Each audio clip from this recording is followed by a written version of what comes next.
నమస్కారం. జిల్లా సమగ్ర నివేదికకు స్వాగతం. ఈ కార్యక్రమం ద్వారా ఆయా జిల్లాలలో అభివృద్ధి కార్యక్రమాలు, సంఘటనలు, ఇతర అంశాల గురించి తెలుసుకుంటున్నాం కదా. ప్రస్తుతం వికారాబాద్ జిల్లా నుంచి పి నరేందర్ గారు అందుబాటులో ఉన్నారు. ఆయన్ని అడిగి మరిన్ని వివరాలు తెలుసుకుందాం. నమస్కారం అండి నరేందర్ గారు. నమస్కారం అండి. వేసవి కాలంలో నీటి ఎద్దడి లేకుండా జిల్లా అధికారులు ఎలాంటి చర్యలు చేపడుతున్నారు? వాటి వివరాలు తెలపండి.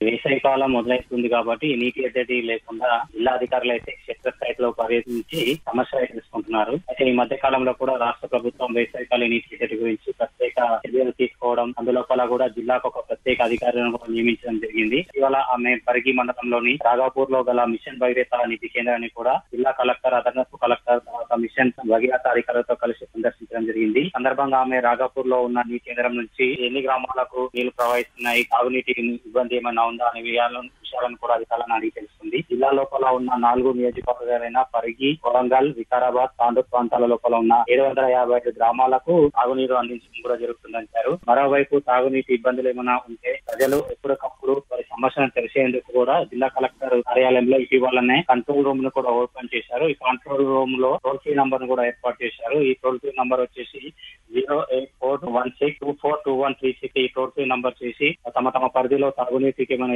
సమస్యలు ఉన్నా, ఇబ్బందులు ఉన్నా కూడా తెలియజేయాలని కూడా కంట్రోల్ లో ఏర్పాటు చేశారు. ఈ విధంగా జిల్లా లోపల ఉన్న మండల, గ్రామ స్థాయి అధికారుల్లో కూడా ఎప్పటికప్పుడు తాగునీటి ఇబ్బంది జరగకుండా అయిన చర్యలు అయితే జిల్లాలో ఉన్న అధికారులు అయితే క్షేత్రస్థాయిలో పర్యటించి అధికారులకైతే సూచనలు, సలహా అయితే ఇస్తున్నారు. ఇటీవల జరిగిన మహబూబ్ నగర్ స్థానిక సంస్థల శాసన మండలి ఎన్నిక జిల్లా పరిధిలో ఏ విధంగా కొనసాగింది?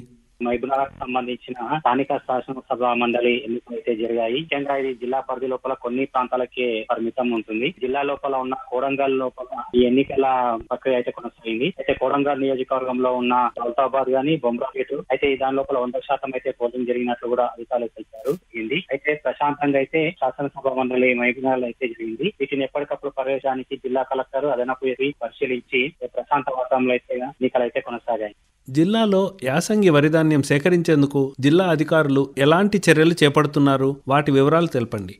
వికారాబాద్ జిల్లా లోపల యాసంగి వరి ధాన్యం సేకరించేందుకు రైతులకు ఎలాంటి ఇబ్బంది కలగకుండా వరి ధాన్యం సేకరించాలని ఇదివరకే వికారాబాద్ జిల్లా అదనపు కలెక్టర్ లింగయ్య నాయక్ అయితే అధికారులకు కూడా ఆదేశాలు జారీ చేయడం జరిగింది. మధ్యకాలం లోపల ఉన్న సమావేశంలో 2023-24 వరి సంబంధించి కొనుగోలు కేంద్రాలపై కూడా ప్రత్యేక అవగాహన సదస్సు నిర్వహించారు. అయితే ఈ యాసంగి సీజన్ లో ధాన్యం కొనుగోలు కోసం అన్ని విధాలుగా సిద్ధంగా ఉండాలని కూడా అధికారులు. అయితే ఇప్పటికీ 8 మండలాల లోపల కూడా వరి ధాన్యం కొనుగోలు కేంద్రాలను ప్రారంభించడం జరిగింది. ఎవరైనా వరి ధాన్యం లోపల ఏదైనా అక్రమాలు తావు పడితే కూడా వారికి మా దృష్టికి తీసుకురావాలని చెప్పేసి ఎవరికి అదనపు కలెక్టర్ అయితే అధికారులను కూడా తెలియజేశారు. జిల్లా లోపల ఉన్న వరి కొనుగోలు కేంద్రాలను చూసుకుంటే 122 వరి కొనుగోలు కేంద్రాలు అవసరం ఉన్న కూడా అధికారులు అయితే అంచనాలు వేశారు. ఈ వరి కొనుగోలు కేంద్రాల లోపల ఎలాంటి తూకం మిషన్లు గానీ, గన్ని బ్యాగులు గానీ, ఏక మిషన్లు, మౌలిక వసతులు కూడా అన్ని కూడా అందుబాటులో ఉంచాలని కూడా అధికారులకు అయితే ఆదేశాలు జారీ చేయడం జరిగింది. వ్యవసాయ అధికారుల అంచనా ప్రకారం సంగీ సీజన్ లో 1,93,000 మెట్రిక్ టన్నుల ధాన్యం అయితే రావచ్చని కూడా అధికారులు అంచనా వేశారు. వీటి వరి ధాన్యం కొనుగోలు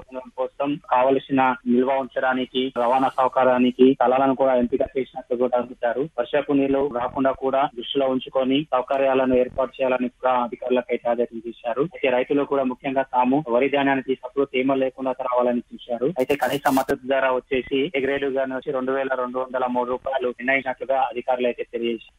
పార్లమెంట్ ఎన్నికలలో జిల్లా అధికార యంత్రాంగం ఎన్నికల యంత్ర సామాగ్రిపై ఎలాంటి భద్రతా చర్యలు చేపట్టారు? వాటి వివరాలు తెలపండి. రానున్న పార్లమెంట్ ఎన్నికల నిర్వహణ కోసం జిల్లా ఎన్నికల యంత్రాంగం అయితే ముమ్మరంగా ప్రయత్నాలు మొదలుపెట్టిందని చెప్పవచ్చు. ఎన్నికలకు ఉపయోగించే యంత్ర సామాగ్రిపై గట్టిగా నిఘా కూడా పెంచిందని చెప్పవచ్చు. ఈ యంత్రిక సామాగ్రి అయిన వివిప్యాడ్లు, ఈవీఎంలు, అలాగే ఎలక్ట్రానిక్ కంట్రోల్ ప్యాడ్లను తమ గమ్యస్థానాలకు చేరే విధంగా కూడా అధికారులు అయితే చర్య తీస్తారు. అయితే వికారాబాద్ జిల్లాలో ఉన్న పరిగి, కోరంగల్, తాండూరు నియోజకవర్గాలకు సరిపడా ఈవీఎంలు, వివిప్యాడ్లను జిల్లా కేంద్రంలో ఉన్న మెయిన్ స్ట్రాంగ్ రూమ్ అయిన పోలీస్ స్థానం ద్వారా ఆయా నియోజకవర్గాలకు అయితే పంపించడం జరిగింది. ఇదండి వికారాబాద్ జిల్లా నుంచి పి నరేందర్ గారు అందించిన జిల్లా సమగ్ర నివేదిక. మరో రోజు మరో జిల్లా నుంచి సమగ్ర నివేదికను విందాం. అంతవరకు సెలవు. నమస్కారం.